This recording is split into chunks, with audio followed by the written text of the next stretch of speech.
Olá, meus irmãos, minhas irmãs. Estamos no nosso 6º encontro da nossa websérie Imagens da Fé. Hoje vamos fazer um belíssimo percurso sobre o Novo Testamento e a pessoa de Jesus, levando em conta que, já no Antigo Testamento, Deus se revela pela palavra dos profetas, dos sacerdotes, e hoje nós vamos ver de forma plena como Jesus revela essa imagem do Pai que até então estava nas palavras, mas que em Jesus de Nazaré tem um rosto, tem um nome, tem uma personalidade, tem tudo de bom para nós. E vamos fazer esse belíssimo percurso conhecendo um pouco mais sobre Jesus.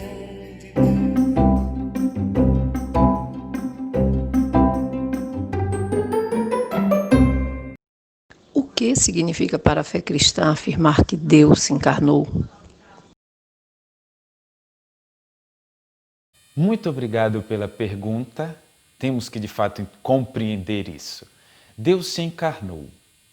Quando nós dizemos que Deus se encarnou, nós estamos dizendo que a segunda pessoa da Santíssima Trindade assumiu a natureza humana no ventre de Maria por obra do Espírito Santo. Dizendo isso, nós estamos afirmando que Deus desceu, assumiu a nossa natureza para a nossa salvação, para nos elevar a Deus, para nos colocar no seio da Santíssima Trindade. Quando nós olhamos para Jesus de Nazaré, que tem um rosto, que tem uma família, que no Natal nós celebramos o seu nascimento, que na Quaresma e no tempo comum todo o seu percurso, sua pregação, na Páscoa, a sua morte, ressurreição e ascensão ao céu, nós estamos dizendo que o Filho de Deus, o Filho de Maria, passou por todo o processo humano para mostrar a nós que Deus nos acolhe como natureza humana no seio da Trindade. Então, temos que acolher no nosso coração a nossa fé e compreender que, quando nós nos voltamos para Deus, em Deus já está a nossa natureza humana. Porque é Deus que desceu para nos elevar. É Deus que assumiu a nossa natureza para a nossa salvação. É Ele que, por amor, por isso que somente por amor, no amor e com o amor, compreendemos esse mistério da encarnação.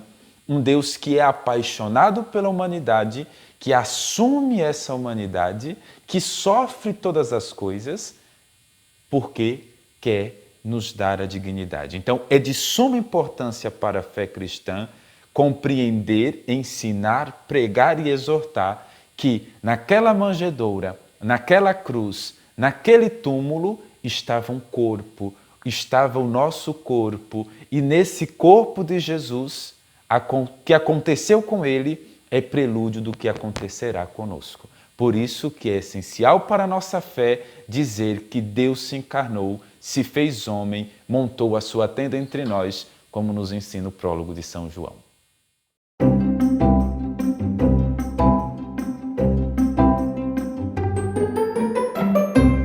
Como podemos perceber a revelação de Deus no rosto de Jesus?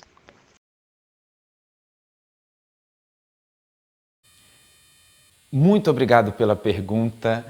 Realmente, olhar para aquele rosto de Jesus de Nazaré, um rosto simples de um homem trabalhador, não nos faz perceber nada de Deus, a não ser essa imagem de Deus que está em cada um de nós. Mas como é então que Jesus nos revela o rosto do Pai? Aí é preciso a gente fazer todo o percurso nos evangelhos. Por isso a biografia que eu indico a vocês, que todo mundo tem em casa com certeza, é a leitura dos evangelhos. Porque é nas ações de Jesus que os seus contemporâneos e que cada um de nós percebemos quem é o Pai. Porque é nas parábolas, nas pregações, nas curas, nos milagres, no trato de Jesus com cada pessoa que se coloca à sua frente, com cada realidade de cada pessoa que sofre, que na sua fragilidade expressa a necessidade de alguma coisa, Jesus revela como o Pai trata a humanidade. Então, mais do que na face de Jesus de Nazaré, nós encontramos Deus se revelando nas palavras e ações de Jesus de Nazaré. Ele torna visível como o Pai trata a humanidade. Porque primeiro, ele como filho nos revela que Deus é Pai e nos assume como filhos na sua filiação. Segundo, vamos às parábolas. Vamos ver o filho pródigo que volta para casa, que é acolhido, do pastor que vai em busca de uma ovelha perdida. Depois vamos passar pelo acolhimento do publicano. Nós vamos ver Jesus curando os cegos, dando a eles a possibilidade de ver a criação, a beleza da criação. Então, em toda a ação de Jesus, nós percebemos que o Pai nos trata de forma misericordiosa. E Jesus também nos disse que a gente conhece o Pai pela ação do Filho, e isso é comum, né? O comportamento de um filho nos revela a educação que eles recebem do pai, da mãe, da família. E no prólogo de São João, o evangelista nos diz que Jesus veio nos ensinar, nos revelar as coisas do Pai. Eu e o Pai somos um, quem me vê o Pai. Então, a forma como Jesus se comporta significa para cada um de nós como é que o Pai nos trata. Então, não é olhar a face de Jesus apenas, mas é prestar atenção na sua palavra e na sua ação. E aí sim, nós vamos entender o que ele disse: quem me vê, vê o Pai.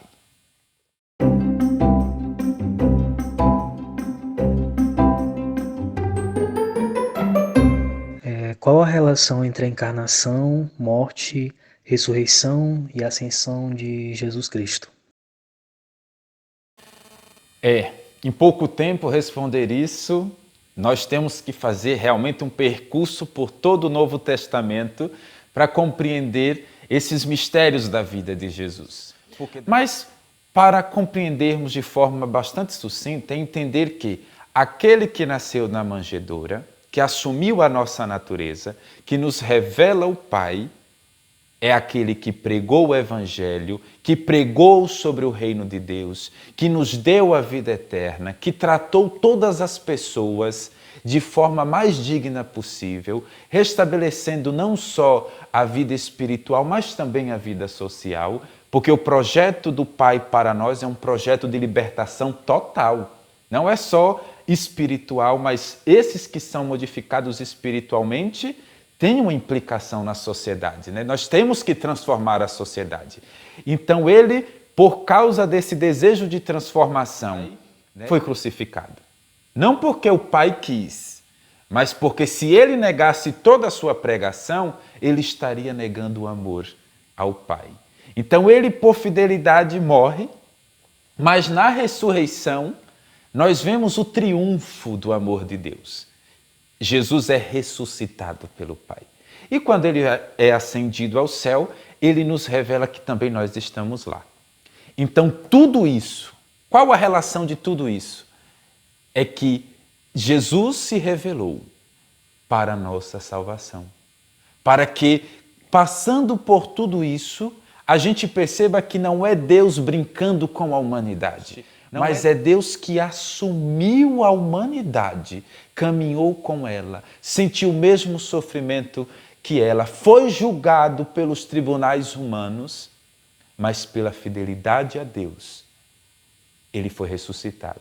Então, assim nós vamos perceber que a relação entre todos os mistérios de Jesus é para a nossa salvação e um convite para a nossa transformação de vida, é para a nossa cristificação, é para a nossa participação na vida de Jesus. Então, por isso que é importante, e novamente digo, ler os Evangelhos, ler o Novo Testamento, rezar em casa, para que, percebendo no trajeto de Jesus as realidades que ele encontrou, são as nossas realidades, mas que ele nos dá solução pelo caminho do amor, revelando a misericórdia do Pai.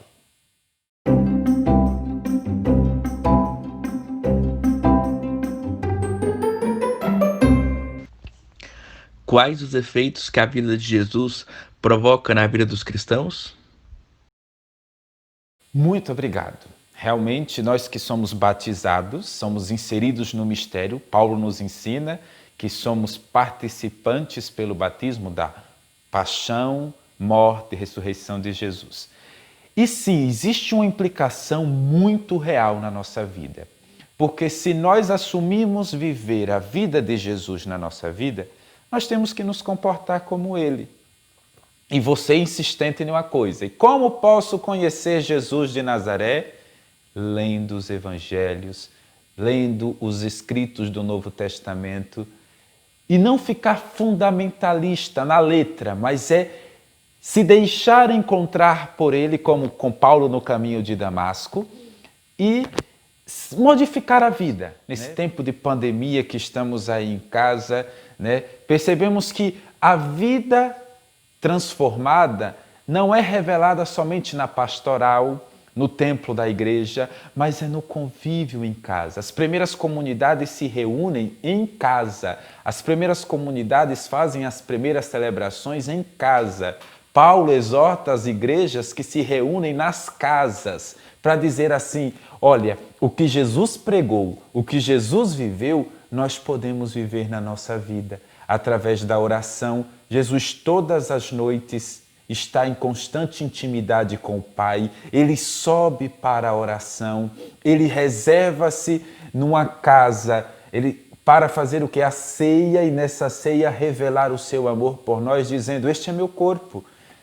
Então está dizendo que a nós, que nessa realidade em que vivemos, como homens e mulheres de Deus, configurados em Cristo, tendo o Espírito Santo habitando no nosso coração, podemos ser também nós imagens de Deus para quem? Para meu filho que está em casa, para a minha mãe, para o meu pai, para os meus primos, colegas, amigos, para que as pessoas olhando para mim digam, não pelo que eu falo sobre Jesus, mas o que eu faço a partir da minha experiência com Jesus.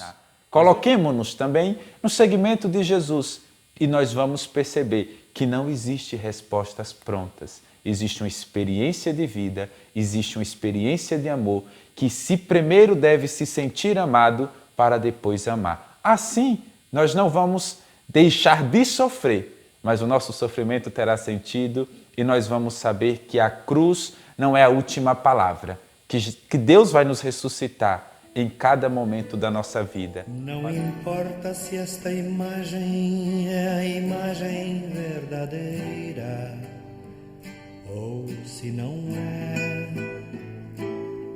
Para mim é indiferente se ela é cópia ou se não é. Santo Antônio de Pádua, um dos santos que mais inspiram devoção ao redor do mundo, nasceu em 1195 em Lisboa, Portugal, e seu nome de batismo era Fernando Antônio de Bulhões. De família nobre, ele ingressa no seminário agostiniano aos 19 anos e se torna um grande pregador. Passado alguns anos, conhece São Francisco de Assis e sua ordem. Encantado com a sabedoria e a vida de santidade de Frei Antônio, agora franciscano, é convidado por São Francisco para formar os novos frades franciscanos e suas pregações ganham fama em toda a Itália. Suas pregações expressavam intimidade com Deus, com a Bíblia e com o catecismo da Igreja, comovendo fiéis que iniciaram peregrinações para ouvi-lo e confessarem-se com ele. Conhecido como Martelo dos Hereges, tinha um discurso firme em defesa da fé e inspirava conversão, busca por uma intimidade com Deus e a prática da caridade. Conta-se uma vez, ao encontrar o coração endurecido de alguns de seus ouvintes, ele resolveu pregar aos peixes que se amontoaram às margens de um rio com a cabeça para fora para ouvi-lo. Ele morre em Pádua no dia 13 de junho de 1231, aos 36 anos. Teve a canonização mais rápida da história, com menos de um ano do seu falecimento. Sua língua manteve-se intacta e está exposta na basílica dedicada a ele na cidade de Pádua, como sinal de sua valente pregação. Além dos muitos milagres em vida e depois de sua morte, Santo Antônio ganhou a fama do santo casamenteiro devido a uma história antiga que sua imagem teria ajudado uma jovem a se casar.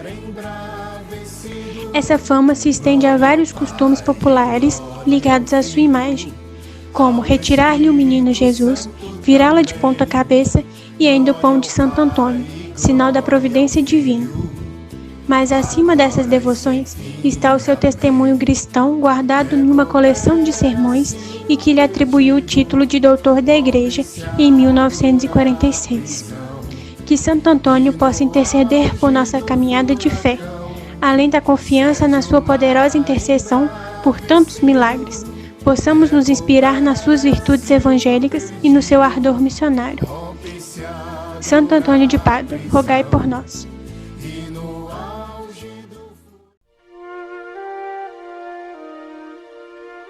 Senhor Jesus Cristo, Tu que és o bom pastor, palavra do Pai, dai-nos pregadores que saibam viver o Evangelho antes de proclamá-lo, pregadores que tenham a coragem de deixar-se invadir pelo sopro do Teu Espírito, para que saibam falar-nos do amor e da justiça como Tu falavas. Tu, que és a vida e entregaste Teu corpo para a vida do mundo. Fazei que nossos pastores religiosas e religiosos sejam como Tu, prontos para repartir o pão do Espírito, ensinando-nos a repartir o pão do corpo com nossos semelhantes. Senhor, não deixes faltar operário para esta vinha, que a mão do Pai plantou, nem pastores para estas ovelhas que Tu amastes até a morte na cruz. Amém.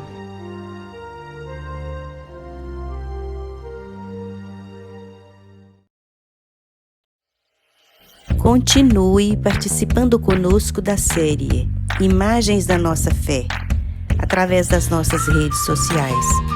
Nos encontramos todas as terças e quintas-feiras de junho, às 20 horas. Poste seu comentário, nos envie suas dúvidas e contribuições, usando a hashtag Imagens da Nossa Fé.